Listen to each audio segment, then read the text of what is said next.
ఢిల్లీలో రాహుల్ గాంధీ, ఖర్గే, ప్రియాంక గాంధీ ప్రతిపక్ష ఎంపీల అరెస్ట్ను తీవ్రంగా ఖండిస్తున్నామన్నారు మంత్రి పొన్నం ప్రభాకర్. ప్రజాస్వామ్యాన్ని, రాజ్యాంగాన్ని కాపాడాలని దేశవ్యాప్తంగా జోడో యాత్ర, సప్రత్ జోడో యాత్ర చేస్తున్న రాహుల్ గాంధీ ఇప్పుడు ఓట్ల చోరీపై పోరాటం చేస్తున్నారని అన్నారు. శాంతియుత ర్యాలీ ద్వారా ఈసీకి వినతి పత్రం సమర్పించాలనుకుంటున్న తమ నాయకులను అరెస్ట్ చేయడం సరికాదన్నారు.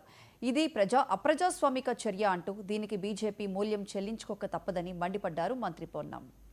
దేశంలో ప్రజాస్వామ్యాన్ని కాపాడడానికి ఇప్పటికే జై బాపు, జై భీమ్, జై సంవిధాన్ పేరు మీద దేశవ్యాప్తంగా భారత్ జోడో, నఫరత్ చోడో, ప్రజాస్వామ్యాన్ని, రాజ్యాంగాన్ని కాపాడాలని పోరాటం చేస్తున్న రాహుల్ గాంధీ గారు ఓటు చోరు మీద, ఓట్లకు సంబంధించిన ఓటర్ లిస్టు అవకతవకల మీద ఒక ఆటం బాంబులాగా వాస్తవాలను పేలిస్తే జీర్ణించుకోలేని బీజేపీ దాన్ని నిరసన చెప్పేటువంటి అవకాశాన్ని కూడా కాలరాస్తూ రాహుల్ గాంధీ గారిని, ప్రియాంక గాంధీ గారిని, ఖార్గే గారిని, మిగతా విపక్ష ఎంపీలను అరెస్ట్ చేయడాన్ని తీవ్రంగా ఖండిస్తూ ఉన్నాం.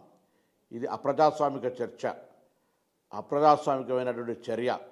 దీనివల్ల ప్రజాస్వామ్యానికి తప్ప ఈరోజు దేశంలో ఎటుపోతుందో అనేటువంటి ఒక ప్రశ్న ఉత్పన్నం అవుతున్నటువంటి పరిస్థితి వల్ల.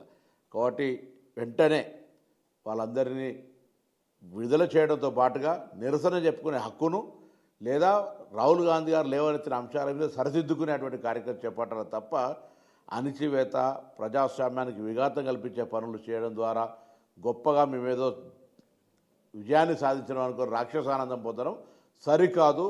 అమిత్ షా, నరేంద్ర మోడీలకు, బీజేపీ ప్రభుత్వానికి. రాష్ట్రంలో కురుస్తున్న వర్షాలకు హిమాయత్ సాగర్ జలాశయం